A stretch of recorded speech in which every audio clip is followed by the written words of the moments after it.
Importasi sejumlah bahan pangan dan alat kesehatan di tengah pandemi COVID-19 dilakukan Kementerian Perdagangan untuk menjaga ketersediaan bahan pangan dan alat kesehatan. Mengapa harus melakukan importasi? Apakah produksi dalam negeri tidak mencukupi? Terlihat berhubung bersama kami Menteri Perdagangan Agus Suparmanto melalui sambungan Skype. Selamat sore Pak Agus, sudah bergabung bersama kami. Ya, selamat sore. Selamat sore Pak Agus. Pak Agus, pertama saya ingin meminta tanggapan Anda dari rencana Presiden Joko Widodo yang sempat mengatakan dan menyinggung mengenai adanya pembatasan sosial berskala besar. Bagaimana tanggapan Anda sebagai Menteri Perdagangan untuk bisa memastikan kestabilan harga dan juga ketersediaan harga ataupun bahan pokok yang ada saat ini? Ya, memang begini, bahan pokok dan distribusi ini sangat penting.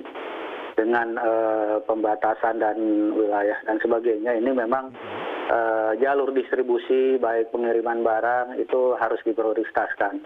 Jadi tetap apapun ini situasinya, kita tetap pengiriman barang ini tidak terhambat. Tidak hanya bahan pokok, melainkan bahan-bahan tertentu, bahan baku juga, bahan groceries ya, yang ini yang memang harus tersedia di berbagai wilayah. Nah, inilah yang kita prioritaskan. Jadi apapun situasinya, tetap bahan kebutuhan pokok seharian tetap harus terpenuhi, terutama distribusinya dan pengiriman barangnya. Di samping itu juga industri juga kita harus perhatikan bagaimana jalur barang distribusi ini tidak boleh terhambat. Dan ini memang harus kita sosialisasikan terus bahwa pengiriman barang, baik pemenuhan bahan baku, sehingga industri-industri yang menjalankan ini tidak terhambat. Dan tadi sebelum jeda kita sudah melihat pernyataan dari Presiden Joko Widodo. Ia mengatakan dan sudah menandatangani PP dan juga Kepres untuk diberlakukannya pembatasan sosial berskala besar atau PSBB. Dan untuk membahasnya lebih lanjut, kita sudah berhubung bersama dengan Menteri Perdagangan Agus Suparmanto saat ini melalui sambungan Skype. Selamat sore Pak Agus. Selamat sore. Iya, Pak Agus, tadi kita sempat terpotong sebelumnya, tapi kembali saya akan konfirmasi Pak, berdasarkan keputusan Presiden untuk PSBB, untuk pembatasan sosial berskala besar ini, bagaimana langkah dari Kementerian Perdagangan Pak untuk bisa menjamin kestabilan harga dan juga kebutuhan bahan pokok ini bisa terjamin? Karena kalau dikatakan sebelumnya, penerima dari kartu sembako ini meningkat Pak, menjadi 20 juta orang Pak. Ya, terima kasih. Jadi begini, memang dengan pembatasan sosial ini kita sudah antisipasi untuk pendistribusian barang. Jadi jalur logistik ini harus diprioritaskan sehingga pada saat melalui pos-pos tertentu itu dibebaskan. Ini akan mendukung juga mensupport dari pembatasan sosial ini untuk ketersediaan pangan terutama ya, dan misalnya groceries ya, kemudian barang-barang tertentu atau yang lainnya. Nah, terutama juga jalur industri ini juga kita akan pengiriman barang untuk industri. Jadi sehingga bahan baku ini yang untuk industri tidak terhambat. Jadi sekali lagi ini memang salah satu yang kita perhatikan ini untuk memprioritaskan kegiatan-kegiatan pengiriman dan pendistribusian barang ini supaya tidak terganggu, sehingga bisnis yang memang bisa dijalankan pada saat ini tetap berjalan dengan baik. Kedua juga untuk pendistribusian baik pangan maupun retail-retail yang kecil untuk suplai dari bahan pokok. Ya. Oke, dari kemarin ada keputusan untuk relaksasi impor dari bawang putih dan juga gula Pak Agus. Apakah ini ada kaitannya dengan sebenarnya kebutuhan dari bahan pokok tersebut itu memang sebenarnya saat ini ketersediaannya memang masih kurang? Ya, jadi memang begini, sesuai dengan arahan Bapak Presiden, saya diminta untuk merelaksasi salah satunya ini bawang putih dan bawang bombay memang harganya tinggi, di mana bawang putih ini memang importnya ini 95%. Jadi kita memang mempermudah impor bagi pelaku usaha ini, sehingga kebutuhan konsumen lebih diperingan dengan harapannya harga lebih terjangkau, ya tidak terlalu mahal. Nah, ini juga pembebasan impor ini artinya yang dulunya banyak persyaratan sekarang dibebaskan, seperti komoditas lain seperti buah pir, dan ini tidak memerlukan. Nah, ini juga akan berlaku terhadap bawang putih, sehingga nanti diharapkan, dan ini juga berlakunya hanya sampai 31 Mei. Jadi hanya untuk keperluan dengan situasi COVID-19 ini kita harus antisipasi. Karena apa? Di luar juga nanti yang pengekspor di sana juga kita mempercepat, takut ada hambatan dari mereka melarang ekspor juga untuk komoditas ini. Nah, ini menghindari hal-hal tersebut, makanya kita memberikan relaksasi. Nah, kemudian untuk gula juga memang kemarin beberapa waktu terjadi harga meningkat. Nah, ini sekarang sudah masuk pendistribusian dan beberapa tempat sudah menerima, dan ini diharapkan dalam waktu beberapa hari ke depan ini akan lebih banyak. Jadi di awal April ini akan lebih signifikan pendistribusiannya untuk sehingga harga bawang tetap dan target 12.500. Pak Agus, bagaimana dengan pengawasannya Pak? Karena ketika kemudian kebutuhan meningkat, demand meningkat, dan juga kemudian importasi dipermudah, artinya akan ada rawan permainan di sini ataupun juga rawan indikasi penimbunan. Apakah Anda sudah berkoordinasi dengan Satgas tempat dan menemukan adanya indikasi penimbunan tersebut, Pak Agus? Ya, dalam terjadinya kelangkaan dan harga naik, kita juga berkoordinasi dan bekerja sama dari Kemendak juga dari Dirjen KTN untuk bekerja sama dengan instansi terkait, termasuk Satgas Pangan. Dan juga Pemda setempat juga pun dilibatkan apabila ada produsen-produsen yang memang tanda kutip ini masih mempunyai barang logistiknya terlalu besar. Jadi, dan itu stok-stok yang besar ini diminta untuk mendistribusikan dengan segera.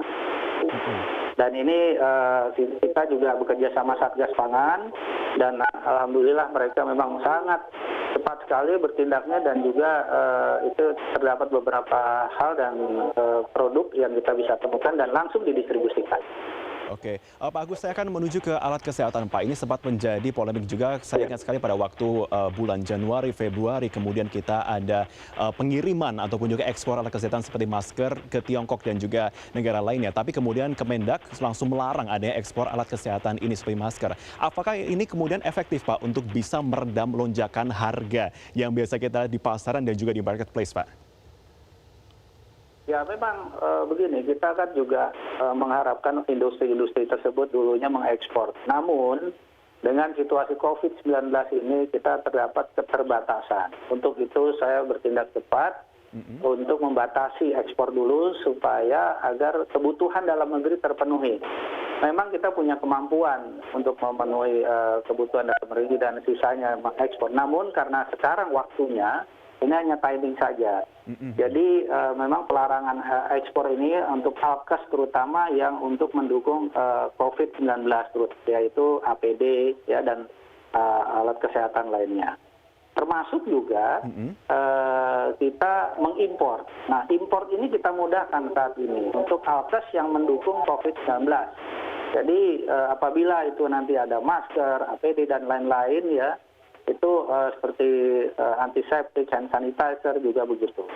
Nah, ini juga terbalik dengan larangan tadi. Jadi intinya memang kita bertindak segera, cepat untuk mengantisipasi dan supaya COVID-19 ini juga bisa kita atasi dengan segera.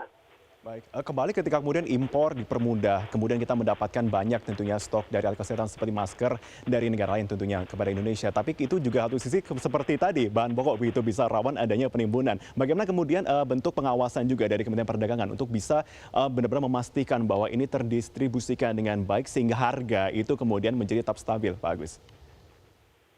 Ya, kita tetap mengawasi pendistribusian, namun juga kita juga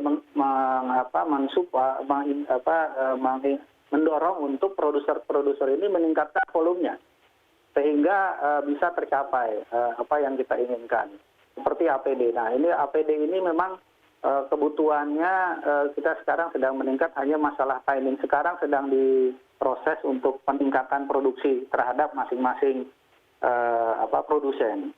Nah, selain itu juga masker. Nah, masker ini memang kita akan segera menggalakkan bagaimana setiap orang memakai masker, dan masker ini adalah salah satu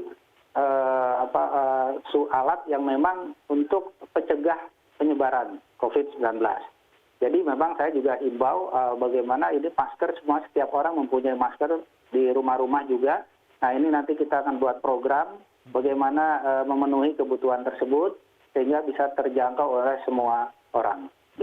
Pak Agus, terakhir, ini kita melihat bahwa saat ini banyaknya informasi yang beredar, mispersepsi masih juga banyak beredar di masyarakat. Bagaimana anjuran dari Anda ataupun saran kepada Anda, kepada pemirsa semua, kepada masyarakat untuk tidak tenang dan bisa katakanlah ketika membeli kebutuhan pokok, kemudian seperti masker itu tidak membeli berlebihan atau adanya panic buying. Bagaimana saran Anda kepada masyarakat semuanya, Pak Agus, silakan. Ya, jadi begini, memang panic buying ini kan suatu isu yang beberapa negara juga kejadian. Namun setelah dilihat itu temporer. Untuk itu sebenarnya saat ini tidak perlu semuanya panik buying. Artinya membeli kebutuhan seolah-olah ada lockdown dan sebagainya, tidak ada. Walaupun pembatasan sosial ini tidak perlu khawatir, karena apa? Semua kebutuhan kita distribusikan dengan baik. Artinya apa?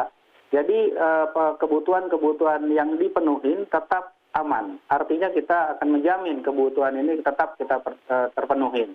Jadi nggak usah panik, belanjalah seperlunya, tidak perlu menyimpan stok terlalu banyak, karena apa juga nanti tidak perlu, karena stok tetap tersedia sehingga bisa beli berkala. Gitu. Satu lagi, Pak Agus, tadi Anda sempat menyatakan bahwa kemudian akan ada program tentunya untuk bisa mengantisipasi adanya sejumlah langkah-langkah yang tidak diinginkan tentunya yang terjadi di masyarakat. Apa yang bisa Anda jelaskan mengenai program tadi, Pak?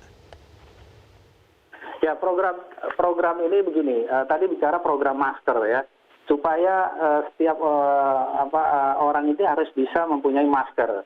Nah, program ini nanti akan kita sosialisasikan bagaimana membuat masker dan sebagainya yang untuk preventif tahap awal. Karena paling tidak untuk memakai masker ini ada beberapa hal. Karena kita memakai masker ini mungkin dalam keadaan sehat, ya, tapi kita tidak tahu juga kita ini membawa carrier. Nah, masker ini sangat efektif dipakai. Jadi masker ini bisa dibuat, sekarang ini memang sedang digalakan pembuatan masker ya di beberapa pihak, baik perumahan dan sebagainya ya, kecuali untuk standar kesehatan, dan itu untuk kesehatan di misalnya di rumah sakit, itu otomatis tidak sama.